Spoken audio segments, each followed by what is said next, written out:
That wasn't in the outline, so Frank doesn't know how to respond. I went off script for a quick second. I went off script. I know how to respond. I went off script. Or Ian's running late, so my response when I hang up. Screw this episode, I'm quitting.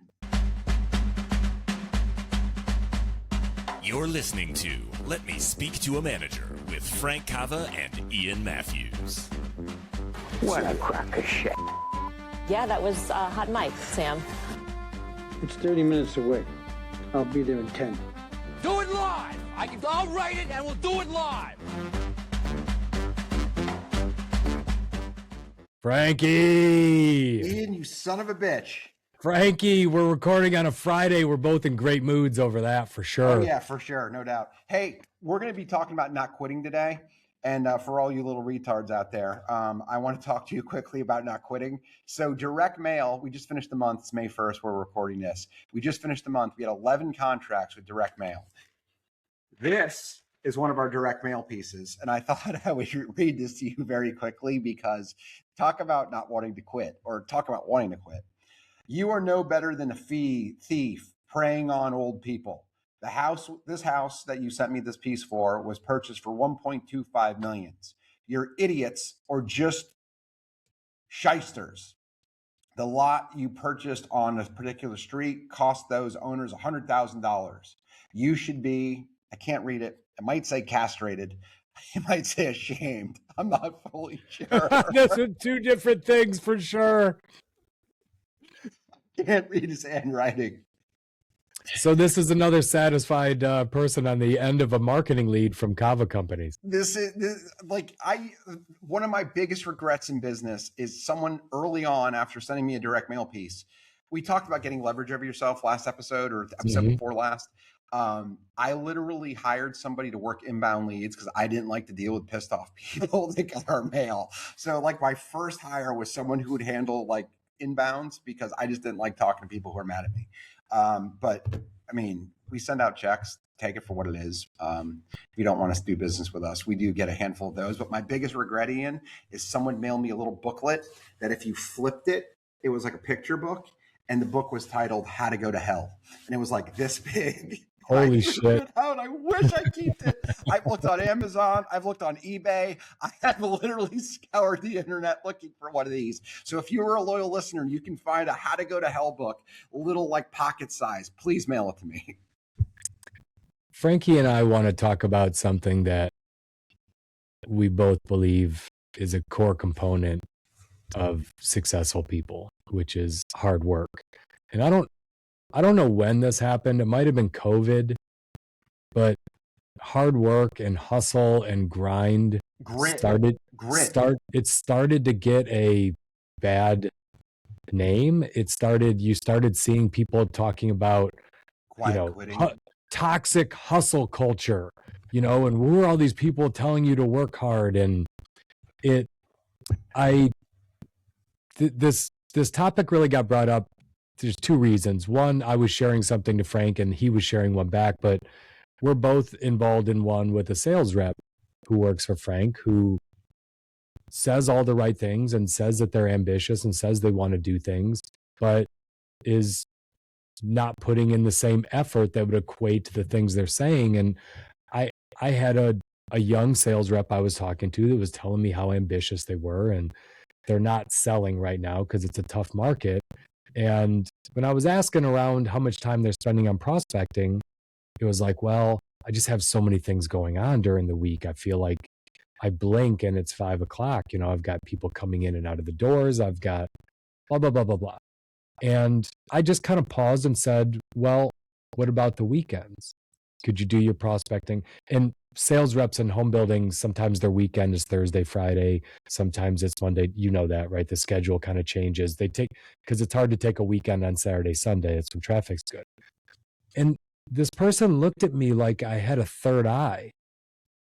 I just said, why don't you come in and close your door on a weekend and just make your calls? People are around on Saturdays and Sundays. They can pick the phone up. You can do your prospecting. And I swear to God, Frank, it was like I was asking them to give their firstborn to me. And I was like, listen, you're telling me you're ambitious. You're not performing. You're not making the money you want. Something's got to give. Either you're going to get this big wind at your back and the market's going to turn, or you need to work harder. I don't know what else to tell you. And I get this sometimes from people. They almost want a consultant to give you a silver bullet that's going to solve all their problems. That's easy. They want me to be able to give them a hack or a trick.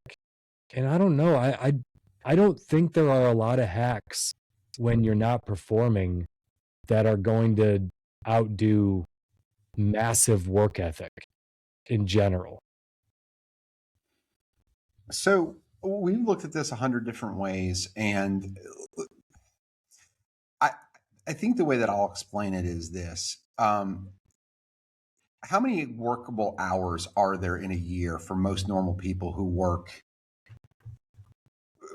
in a normal work year? How many hours can somebody put in? I don't know. You've clearly done the math. Why are you asking me that? So it depends if you use 52-week year, but it's roughly 2,000 hours if you work 40 hours a week.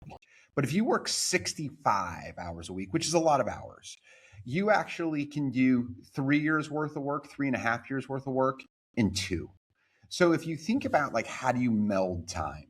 And this is something that you and I used to do, right? Like I would work from like 7 to, when I was really starting my business, I would usually work from about 8 to 8. And that was a lot easier when I didn't have kids. But I would get in the office somewhere between 8 and 9. I'd work until about 8, 9 at night. So if you said like an 11-hour work day and you do that 5 days a week is 55, you put in like a full day on the weekend, you're hitting 60 hours. But what you're doing is over the course of like 3 to 5 years, you're giving yourself an ability to have more time to microwave the task. Now, most people do not want to do that, and they want to kind of just work their 9 to 5s, and that's perfectly fine. But when you look at it a decade later or 2 decades later, there is compounding. We had a conversation on our last podcast about Charlie Munger and reading. And although it doesn't take, it's really hard to see the benefits of that in the first 5 years, the first 10 years. But if you look at it like 40, 50, in those guys' cases, 70 years later, they were brighter than everybody else into their 90s because they did these little things early.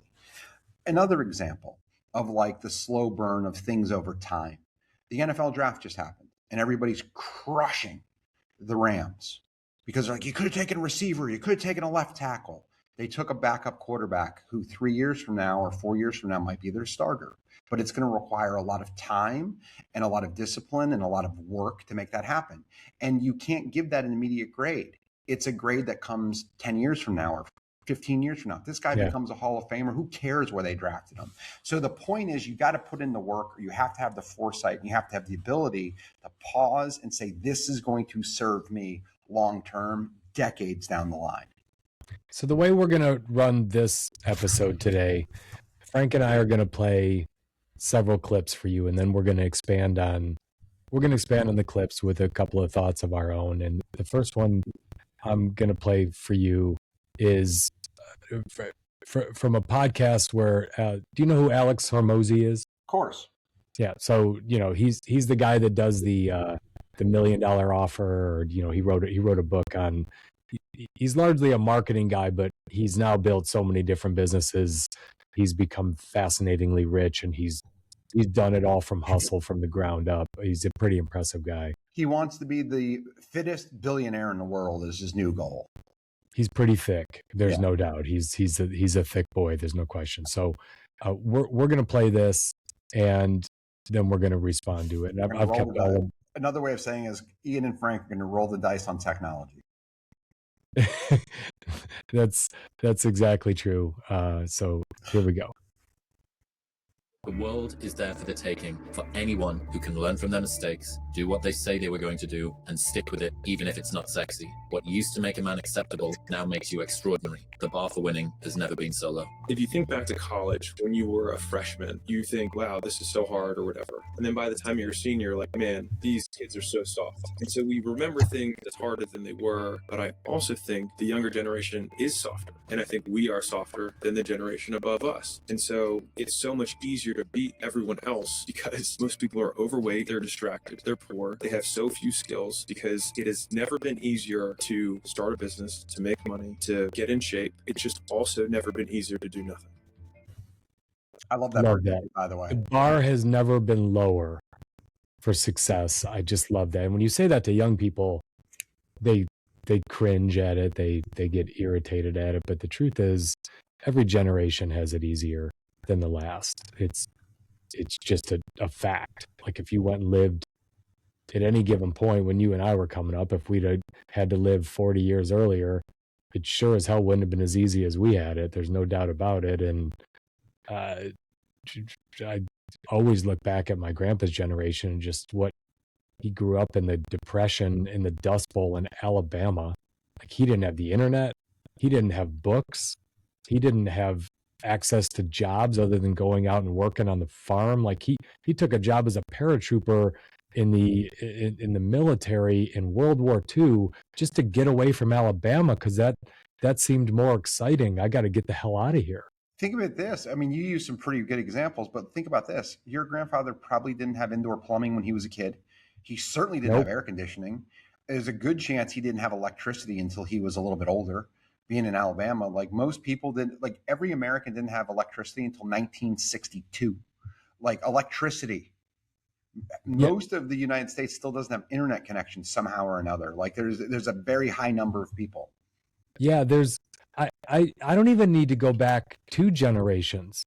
In my family, Jenny's parents grew up in a little village in Poland, Zakopane, and Jenny's mom still talks about she won't eat lamb because the lamb in their family was like a pet.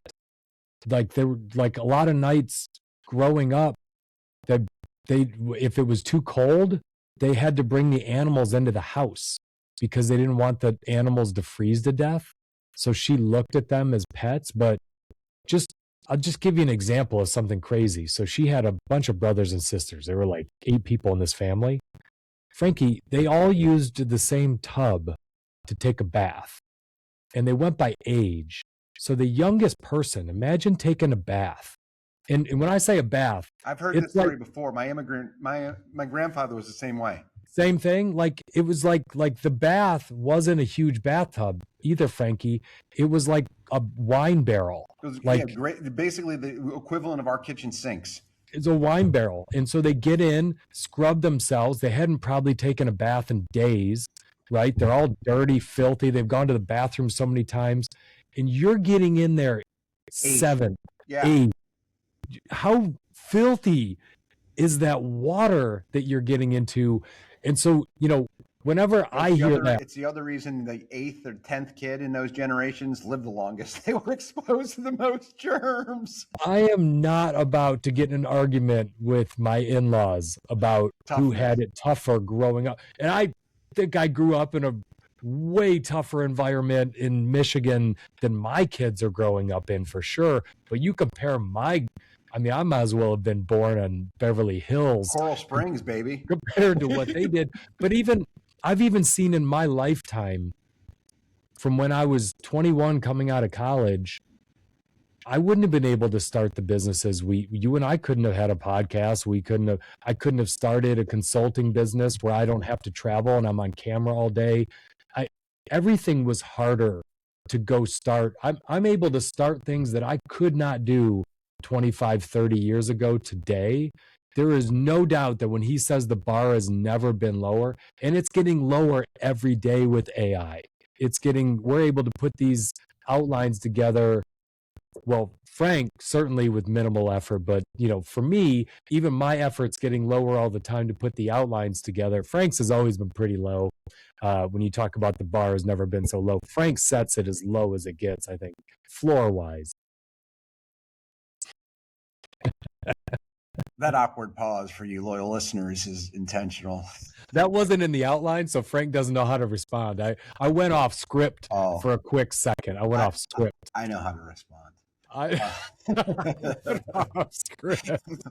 Or Ian's running late, so my response when I hang up. Screw this episode, I'm quitting. You think it's easy? This ain't easy. So I'll say something really quick that's on point, and we can go to the next clip. So there's a series of quotes that you've heard over years, but it's like every overnight success took 10 years to make. And what I can think about is this, from the bar being lower. Like, I hear about all the things today that are challenging for young kids. And I don't disagree with it, right? Like, college is more expensive, houses are more expensive. It is harder to get there. But there's also technological hacks that'll help you get there. But what I can tell you with great certainty is, in the world of AI and all the uncertainty, the one thing that I can say is going to be indefensible is hard work and specific knowledge. And what I'll tell you in that is, when I quit my job in 2009, I was making a lot of money. Like, it was a 2-comma kind of a job.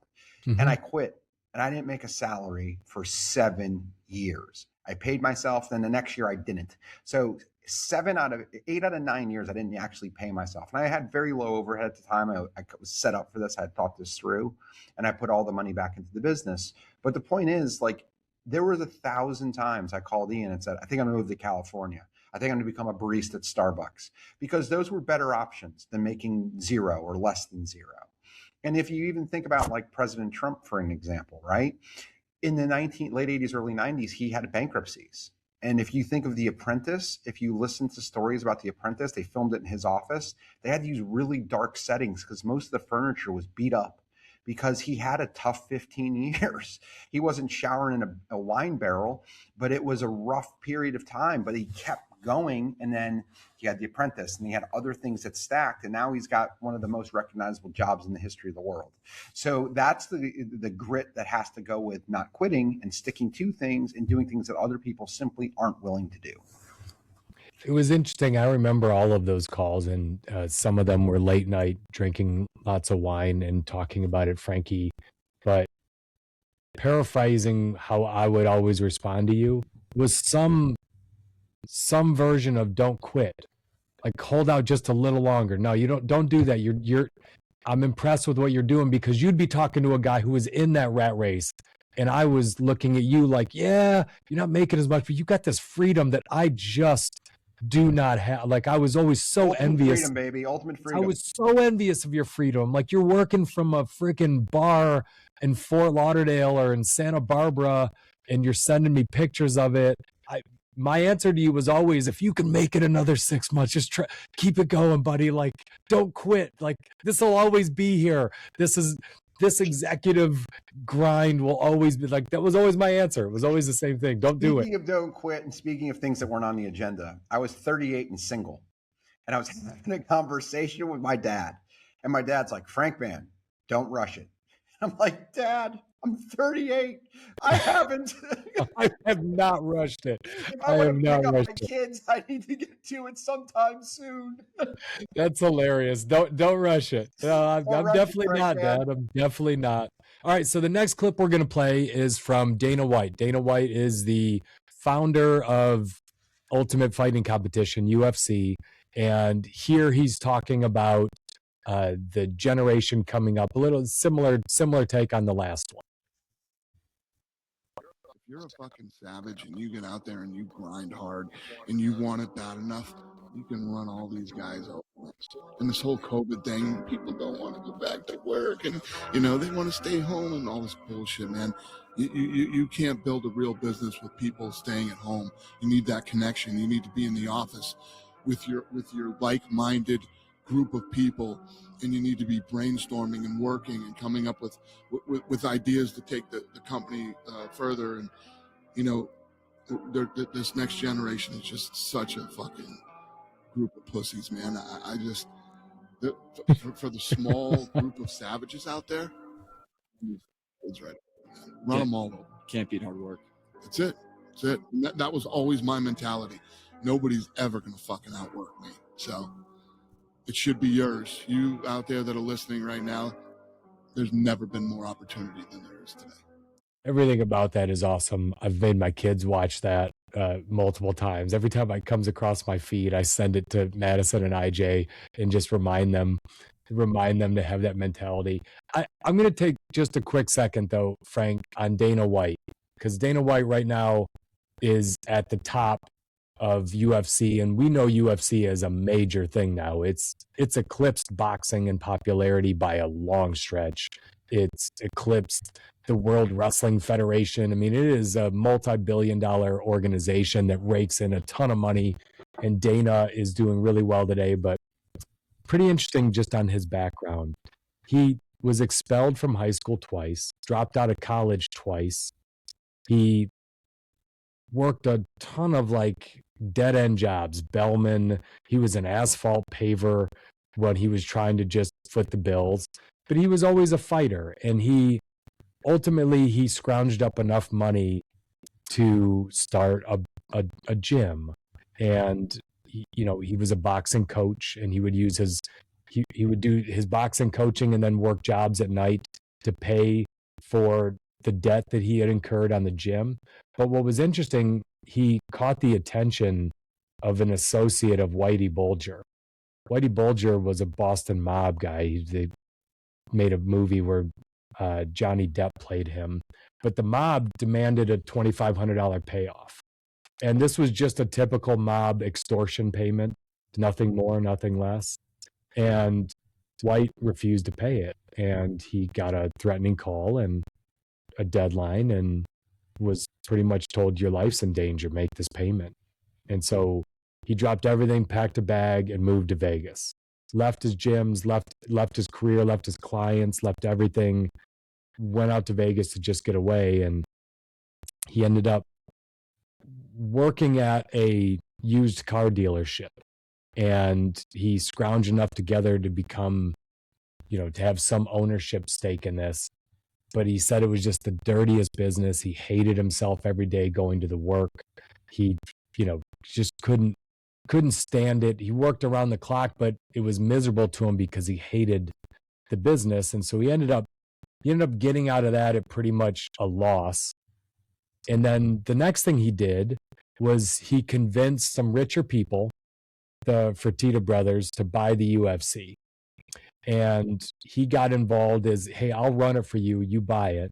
So they bought the UFC for $2 million in 2001.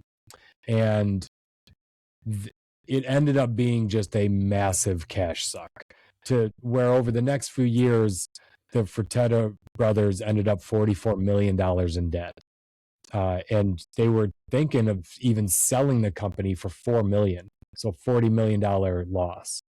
And again, White just kept convincing them, just stick with me a little longer, stick with me a little longer. And the deeper and deeper they got into it. And his Hail Mary ended up being Ultimate Fighter, which was a TV show. And it was, he ended up getting it on Spike TV because all the big TV networks didn't want to do a reality TV show on the UFC. And they had to pay out of their own pocket $10 million of production costs. So now we're up to like 50 some million in debt, negative red. And ultimately that Hail Mary turned out to be a huge hit. Like it blew up. It was a massive hit. Lots of people turned into the finale where they had Forrest Griffin and Stephen Bonner fight. And that fight was epic, blood everywhere. It was like a Rocky movie fight, popular, and that got spread all over social media, and that blew up UFC. And from that moment on, things have picked up. But saying Dana White got lucky and hit it big would be crazy. That dude grinded for 20 some years of his life before he even saw a little bit of success. And every moment that even looked good behind the scenes, the stress of having a lot of debt, the anxiety that guy was carrying on the brink of losing, I think he has every right to come out with that clip and say, if you're a savage, you're going to make money because this generation is whining too much and they're soft.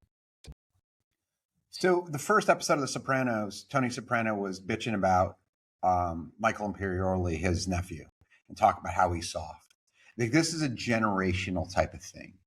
And what I will talk about, besides Ian calls my old man the sheriff, and he loves stories about the sheriff. But past stories about the sheriff, where's your second favorite source of my stories? I don't understand the question. So here's a story from the Outback, growing up in South Florida. So we worked with two dishwashers named Gene and Shorty. And Gene and Shorty both were immigrants of Haiti. And do you know the distance between Haiti and the United States, like the shortest possible distance? It's like 60 miles, isn't it? Maybe less. That's Cuba. Cuba's 90. Haiti Okay. is 700 to 900 miles, depending on where you go. Like if you go to Key West, Okay. it's 700 miles. If you go to Miami, it's 900 miles. So I've never been to either of those shitholes, so I don't know. Correct. King of empathy, Ian Mathews. But the reason I bring this up is these two guys came here on like inflatables. Like they weren't like seafaring vessels. These were like, a bunch of crap put together with duct tape. And what they often talk about is the people who don't make it are the ones who turn back. And it's not that they turn back, they don't have an engine. They're usually steering, they don't have GPS systems. They usually will think they are lost because 700 miles is a very long time using wind and an oar. So to that end, they get freaked out and they turn around, or they try and redirect. And most of the people who don't make it are lost at sea and they die tragically. But the people who actually just persevere and go through are the ones who make it. And Gene and Shori told stories about they were on rafts and they came here on rafts. And the reason that they made it is they didn't stop.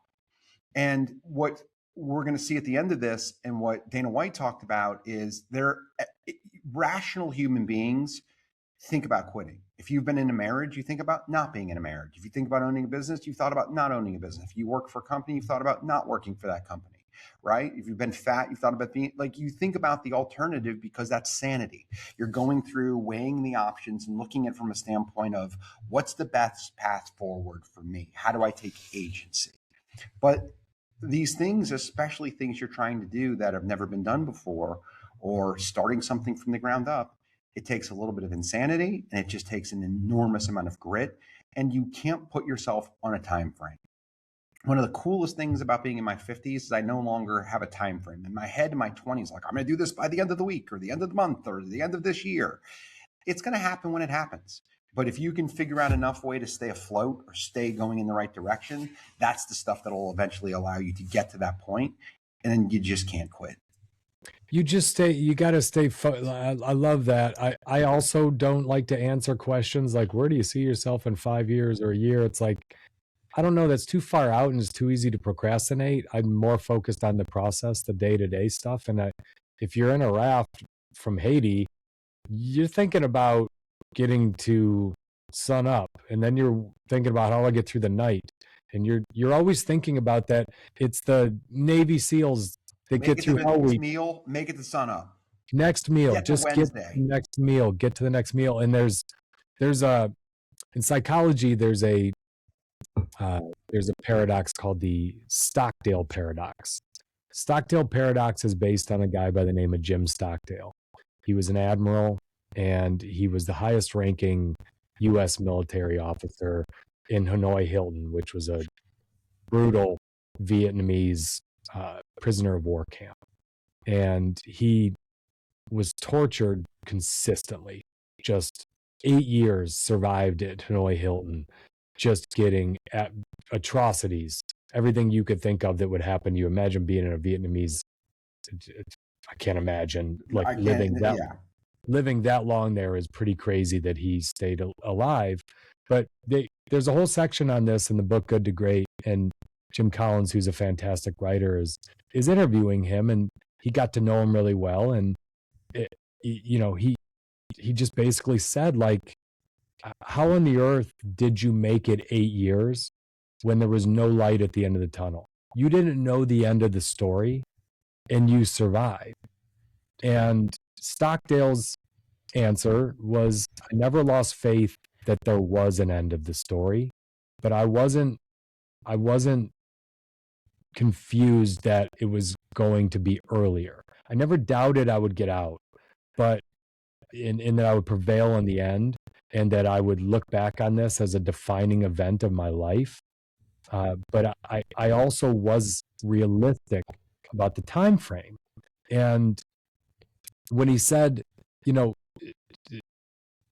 Collins kind of kept pressing on him a little bit, and finally he said, who are the type of people that didn't make it out of Hanoi Hilton? Which is kind of a gnarly question because a lot of people didn't live. A lot of people died.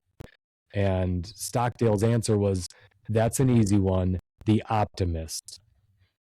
The optimist didn't make it out. And that's kind of a confusing answer, right? You would think that's the opposite, Frankie, that it would take an optimist to get out of there, but he said, listen, the optimists, they were the ones that were saying, we're going to get out of here by Christmas. And Christmas would come and it would go and you were still getting tortured. And then they'd say, we'll be out by Easter. And then Easter would come and Easter would go. Still there getting tortured. And then they'd say, well, maybe Thanksgiving. And Stockdale said those people died of a broken heart. They died of a broken heart because they were putting what you just said. I'll get there when I get there, but I'm going to get there. They didn't create these unrealistic deadlines that they were going to miss. They just focused on survive one more day, get through one more day. And Stockdale's quote is just, you can't confuse faith that you will prevail in the end, which you can never afford to lose. You have to have that. I'm going to win. I'm going to make this happen, with the discipline to confront brutal facts of your current reality, that it's going to be miserable and I got to get through these things every day. Stockdale, as a leader, as the highest guy, would correct the optimists and say, stop it. We're not getting out by Christmas. Deal with it. Like, think worst term. Think the storm is coming. And you and I have said this to sales reps a million times in real estate. Anticipate higher interest rates. Anticipate lower demand. Anticipate shitty traffic. Anticipate a recession. Expect the absolute worst. Prepare for that storm. And then if it's better, cool. Like, great. But don't say, well, sure is going to be nice when rates are lower. I have a story for you that's in real time. I'm hanging up in 3 minutes. You better get to that clip. The storm is coming. Is that what you're trying to say to me? You've always threatened about doing this on your own. Guess what, big fella? In 2 minutes, you're going to be. The last clip we're going to play. This is Frank's contribution to this entire outline. So I hope Frank wanted to be here. I put it at the end so he wouldn't leave early because he actually sent me a Facebook clip. So we're going to get into this now. This is Seth Rogen, actor, producer, writer, and here we go. Only way to mitigate not being successful is to not quit. That's it. If you don't quit, you might make it. And if you quit, you definitely won't. And I've seen people get lucky at random times through random ways. That's what happens to people sometimes. You know what I mean? It's like you never know, you know? And so I think that is what's interesting. And if you like it, then just don't quit. So Seth Rogen, also very similar background. Seth Rogen was doing stand-up as a 13-year-old, Frank. I didn't know this. He's Canadian. And he would get up there and he's like, yeah, I bombed a lot. Because sometimes jokes about your grandparents when you're 13-year-old doesn't connect with a bunch of 30-year-olds drinking at a comedy club. His mom had to come to every stand-up appearance because he wasn't old enough to be in a bar. So his whole teens, every stand-up, he had to have one of his parents who could come sit in the room to watch him bomb over and over. His first two big opportunities, his first two breaks, Freaks and Geeks was a TV show, and it got this great critical acclaim. They canceled it. And then Undeclared was another big one, and that got really good critical reviews, canceled it. And so he spent years grinding. He wrote for the Ali G show. He worked second jobs. He's out in California now. He kind of had a little early success, but throughout his 20s, he was just pitching all of his ideas for movies, and they just kept getting turned down. And his big one was Superbad. He started writing Superbad when he was in his early teens, and it took him 20 years to get someone to say yes to Superbad. So you see it and you're like, oh, look at this guy. He hit it big, pretty good. Think about how many times you would think about quitting going through that journey, right? The living in shitty apartments, the having second jobs, the getting booed off of stage, the getting your shows canceled. How many times would that make you think this probably isn't for me? This industry sucks. And especially Seth Rogen, he doesn't look like a movie star. He's not the best looking guy. He's kind of goofy, he's dopey, he's got a really weird niche. But when you hear him say, like, the best way to succeed is just don't quit, he's living proof of that. There's a lot to be said for that. So one of the things that with that interview goes on to talk about is a guy by the name of Ian McKellen. And Ian McKellen was born in 1939, was like a stage actor, and he was mostly unknown until he was Gandalf in the Lord of the Ring. And then he became somebody who was also in the Harry Potter series and all of these other things over time. And what Seth Rogen goes on to talk about is the one way that you definitely won't make it is if you just stop. So that's kind of the theme of our conversation here today. But there's another theme that we haven't talked about that we've talked about prior that's we both believe in, and it's the 10,000 hour rule. Seth Rogen was actually pretty young when he wrote Superbad. He started it when he was a kid. Like he was like in his mid 20s, which is pretty early.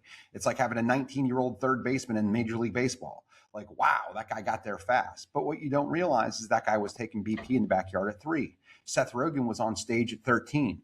In 12 years between the starting with stand-up and getting to the point where Superbad comes out, he put in way more than 10,000 hours. He got really good at it. And the other thing that Seth Rogen did is he didn't come in as a one-trick pony. He doesn't look like Ryan Gosling or Ryan Reynolds, but he's an incredibly funny dude who's good at writing. So he also knew, like, if I'm going to get there, I have to be multifaceted. With what I do, buying off-market housing and real estate, if I followed the model that worked in Venice Beach, California, or San Diego, or Colorado, or DC, or Florida, I would have quit. I would have had to quit years ago. But what I looked at is I have to do good at this one thing and pivot it around something that allows me to have a multitude of different tentacles to market, because my market isn't simply decent enough or deep enough to be a one-trick pony. I'm going to just close this episode with saying all of this is great as long as the line of work you've chosen has a high ceiling. Yep. You have to at least start by saying, what would hard work gain for me? We've talked about sales reps in real estate. Sales reps in real estate can make $200,000, $300,000, $400,000, $500,000, $600,000 by grinding and not quitting. I wouldn't give this same advice to someone who was, working as a barista. I wouldn't give this to, you got to know what is the top end of the range that I'm talking about. And even starting a business, is this a high margin business? Is this a business where you can make a lot of money? Podcasting, clearly not. Frank and I don't do it for that reason. But the other businesses we're in are very high margin, the kind of things that we do. And the pot of gold waiting at you at the end of the rainbow needs to be worth it if you're going to grind. But if you're not getting the results you want, sometimes it's as simple as working an extra day or two a week. And there's nothing wrong with that. Working until the sun goes down, getting in earlier in the morning. My father-in-law, we just talked about my in-laws. My father-in-law still works every Saturday. That's a working day for him. He's a 6-day-a-week guy. He is in his mid-70s, and he still is out working his grandkids who just graduated college, who rarely work more than 45 hours. So, that mentality of what is a work week, who defines it? Who defines how many hours you should work? Who defined that? The government? So you're going to listen to the government tell you 40 hours is the right amount of time to work? All right, then go be a government employee. But if you want to be rich, if you want to make a lot of money, if you want to be successful, it takes a hell of a lot more than that. And sometimes you need to know when enough's enough. Frankie, it was great seeing you, buddy.